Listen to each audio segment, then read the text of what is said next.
What's the deal? This is your boy Jason Mike, Mr. Athletic over everything, and today I'm going to share with you guys a dish that I use all through college to impress the ladies.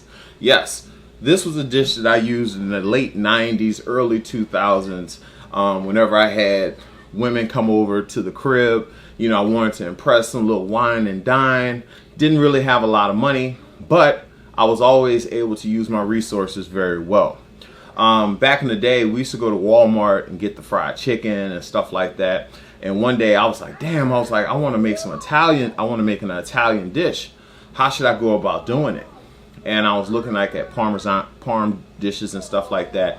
And I was like, it would be dope if I just took some of the Walmart chicken, put it over a bed of pasta with some marinara sauce and some cheese and some bread, and you have a meal. And that's what I went on to do. And they basically called it J. Mike a la bullshit. We use this dish a lot, just coming up. And it was something that looked cool. And you can do some things to the dish to give it that authentic taste and feel, to make it feel like it was a real elaborate dish. But to go along with the concept of high-end leftovers, we're going to take something that I cooked previously and we're going to introduce into this dish. So normally you can do this with a breaded chicken breast or some sort of chicken or grilled chicken or something of that nature. The other day I did a cook on the PK360 and we used some chicken breast. So pretty much I made like a grilled garlic based chicken breast. Now these two pieces have been in the refrigerator. We're going to rejuvenate these. We're going to bring them back to life in this dish that I'm making tonight for my family. And people who know me and have, I'm not going to, who fell for the trick, they'll understand this dish a little bit more. But I'm about to break down the ingredients that you're going to need alongside with the chicken. So I'll be right back. Okay, so we're rounding up some of the ingredients that's going to be needed for this particular dish, and we're going to go in no particular order just so you can get a feel or idea of things that you'll need. One, you'll need bread. Now if you want to go all the way, J. Mike bullshit, you would go with the already seasoned and buttered garlic bread from Walmart. But in this situation, we're going to make our own garlic cheesy bread on our own. Next, you'll need some sort of pasta. This is part of the private selection. It's Italian tofu pasta. It's an enriched macaroni. That's what we're going to roll with on today's cook. You also will need some sort of pizza sauce. Now, you could make this where you make your own sauce from scratch, which I will be doing a sauce tutorial on how to make your own sauce very soon. But for the instance and for how I used to make this in college, this is what we're going to use. We're going to go with the Classico tomato basil tomato sauce straight from the can. But I'm also going to show you how we're going to heighten this sauce to give it that homemade feel and look. Next, you'll need onion. Red onion, white onion, yellow onion, it doesn't matter, but I like using red onions. And bell pepper. This is essential for what we'll be doing today. Alright, so next we're gonna use a little green onion. Now, you don't have to use this, but just to give it an extra feel and what I'm looking for, we're gonna use these as well. Next up, you will need garlic. Like I said, we're going full J. Mike a la bullshit mode, so we're not going to freshly crack any garlic or mince any garlic. We're going to buy it store-bought, and this particular garlic is already roasted. It has a really good flavor to it. Also, we're going to need butter. Probably you need a little more butter than this for me. And we're going to use seasoning salt, but we're going to use the herb de Provence, infused basil, and thyme mixture. So that's pretty much all the ingredients that we're going to need. Right now I have water boiling on the stove with salt and pepper in it, and we're just going to do the macaroni until it's al dente, and then from there we'll pull it, strain it, and then proceed with the rest of the dish. So sit back and relax and watch the J. Mike a la bullshit. Alright, last but not least, I actually forgot an ingredient you can't forget. we got to go with the cheese here. So this is basically some Borden 4-cheese Mexican mix, which, don't get it twisted, it'll taste just fine in this mix. Back in college, I didn't use good cheese either, but that's what we're rolling with. So now what we're going to do is we're going to take the onion and bell pepper and we're going to chop this up. Now, what's the onion and bell pepper for in this case? What we're going to do is we're going to add this to the pre-bought sauce to give it a homemade feel and texture, because when someone sees that fresh bell pepper popping up through the sauce, it'll just lead one to believe that this was homemade and not store-bought. And like I said, this was one of those things back in the late 90s, early 2000s. It was like I was a part of my Renaissance movement. Like, you know, I'd get a man that could do everything, you know. So I was making these, you know, BS dishes, and it worked, you know. I think for the most part, people just wanted food. They didn't care who made it or how it was made, if it was homemade. But when you add these little touches to it, it makes it actually really hard to tell that it was store-bought. So that's how this all came up. And pretty much I used to call it chicken a la Jason, but all of my friends in college just named it chicken a la bullshit because they knew how I actually made this and that I didn't really have cooking talent at the time, which is funny because now, you know, all I do is cook. But back then it was like I was faking it till I made it. And to be honest with you, my college roommate, he did all the cooking for everyone in the complex, and it was actually, when you look back at it now, it was some terrible food, but it got us through the late 90s. So just trying to get a nice chop on all this stuff. And to be honest with you, I may add some red bell pepper to this as well to give it even more texture as well as a better look. So it's just gonna look like this was most definitely made with love and care. But these kind of dishes are also something that you can use as a young man who just wants to feed himself. You know, if you want to take your chicken breast and do something extra with it, you know, this will allow you to do that as well. So we got the onion chopped. So what I'm about to do now is I'm actually going to grab a red bell pepper as well while I'm at it. Alright, so we got our red bell pepper here. We're going to add half of it. Now I just realized that I have some sweet red peppers that I had purchased and hadn't used yet, and they were in the freezer, so I went ahead and grabbed those as well. So this is just going to make it to where it's going to look a lot much more festive, and it's going to look much more homemade, which will give all the people who are eating this a feeling of love. And like I said, this was just something that we used to do in college, or that I did in college, and it worked pretty much. So we're just spreading this down because I get people saying like, yo, I don't know how to cook, you know, it looks hard, blah blah blah. And to be honest with you, I guess when you do look at some of this stuff, it can be a little intimidating, but this is almost one of those things to show you that it's really not that hard.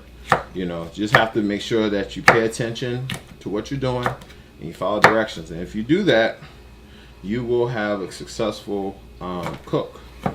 So we're just getting a little chop on all this stuff here. I actually pulled out too many. I don't even need that much, but hope you guys get what I'm going right now. So I'm going to do a little saute with these ingredients here to break them down a little bit, and also to where they're not so hard in the dish. But we have that, so we have the green onion we have to get to. And we're going to cut up the whole thing. So we're going to take a couple of stalks here. And like I said, we're just going to cut it in half. And then chop, so we take the bottom bud off. We're going to use the white part as well, which for the longest part I never really used to use, but started seeing more and more cooks chop up the whole thing. So that's what we're going to do as well. And you know, this onion is something new to me because I never used to really use green onion, but now I seem to can't stop using it. And you can also add jalapenos to this dish as well. I just don't have any on hand, so that's why I'm not adding it. So we're gonna take these ingredients and we're gonna put these, let them sweat out a little bit, and we're gonna continue on with the dish. Okay, next up, we're gonna add the pasta to this dish. Let's see if it focuses. Let's see if we can get some focus action going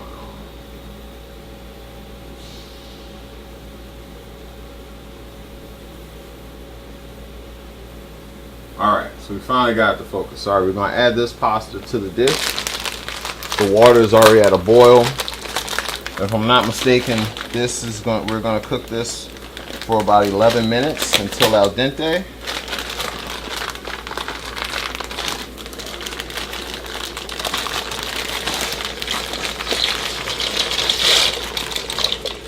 All right, so everything's fully submerged there. Okay, so we're gonna start off by adding a little olive oil or pure vegetable oil to this. And we're also going to add our vegetables, but a little later in the process, we're going to add a little garlic. So let's get that on there. We're just going to let these knock down a little bit. All right, so we're about halfway through, sweating out these vegetables here. But if you notice, the colors become much more vibrant. Those reds are actually popping. All that's going to do is just make our dish just look that much more fresh and homemade. Just want you guys to see that. We're about halfway through on these, and then we're going to pull them, and then we're going to start working more with the sauce. Okay, so the caramelization process for how I want these vegetables is now done. So now we're going to push this to the side, and now we're going to introduce the sauce. All right, so now it's time to introduce the sauce to the mix. Now, as I said before, this is store-bought. So with that being the case, it's not going to be overly elaborate or anything. I didn't get the extra chunky version or anything like that. I just got the regular Classico. And the grill's, it's already a little hot, so probably wouldn't do that next time. But I'm going to let you check the sauce out. And you'll notice that nothing in this is actually popping. You know what I'm saying? It's very flat, very regular. All right, like I said, this isn't 100%. You don't have to follow this verbatim, but these little things do help. So we're gonna add a little basil, a little dry parsley, as well as the infused salt with basil and thyme. These will all just help give that organic feel. Now I'm trying to see if I have oregano. If I have oregano, I'll be adding that as well. All right, we need to add a little bit of salt, so I went ahead and added a little pink Himalayan salt to the mixture as well. All right, so now we're over to dispose of the water, rinse the noodles, drain the noodles. So we'll have that aspect taken care of. So the noodles are out the way now. All right, we're almost done here. We're halfway through here now. Make sure it's focused. All right, we're halfway through here. All we have to do now is revitalize the chicken breast. So what I'm gonna do is use a little bit of butter as well as a little garlic to wake these bad boys up before we go forward with the dish. All right, we got a little bit of garlic with 1.5 sticks of butter. This is gonna be used as our base for our garlic bread as well as reviving the chicken breast. All right, so we got the little garlic bath with the butter for the chicken breast to wake it up. I didn't want it to dry out or anything, so that's why I'm taking this route. We're also going to microwave this just to wake it up a little bit because we have to finish it in the microwave. Stay tuned. All right, this is a quick pro tip when making this J Mike a la bullshit dish. You can always go to the store and get Parmesan cheese that's shredded or grated already. Don't go that route. Go with the store-bought Saragento shaved Parmesan. gives it much better effect. It's gonna look like you even put even more effort into this dish.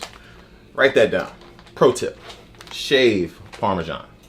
All right, our chicken is now alive. It's been rejuvenated. So now we're gonna plate or start the plating process. Okay, so the dish starts with the plate. You get your first bed of pasta. Now we're gonna add a nice little layer of sauce so that the chicken breast will have something to sit on. You don't wanna go too crazy here because you kind of want everything to make sense. So for me, I want everything to be nice and even. So when the chicken breast goes on there, it sits flat and nice. Okay, for me, this is where we add another thin layer of sauce to this particular dish. Just over the chicken. Not too much. We don't want to go too crazy with the sauce here. But we have a little sauce. This is where we're going to add the first round of cheese. Now, technically, you could have added some before you put the chicken breast on, but you just want to add enough. All right. So that's round one with the cheese. Okay, the next part of the dish is how bad do you want to go with this? Do you want to go put this out on a grill and let it melt the cheese that way, or you can just do it in a microwave? But to keep up with how I did in the 90s, we're going to use the microwave. All right, so now we're almost done. Everything is almost complete, but now we have to finish off strongly. So you want to make sure that you dot your I's and cross your T's here. So here's where we're going to make our toast. Like I said, you can go to Walmart and do the Texas toast or whatever, but I thought in this case it would be cool to make your own bread, do your own little garlic bread. But we're going to do this. We're going to make it. We're going to do it with sourdough bread. Let's go with 6 pieces. I'm going to take 6 pieces of bread here. And pretty much all we're going to do, you have the bread here. And we're just going to baste the garlic butter sauce over the bread. And we're going to do that for all 6 pieces, front and back. All right, so we have everything in place. Everything is set up. So now we just have to toast this off. All right, so we're gonna put this in the microwave for about 2.5 to 3 minutes.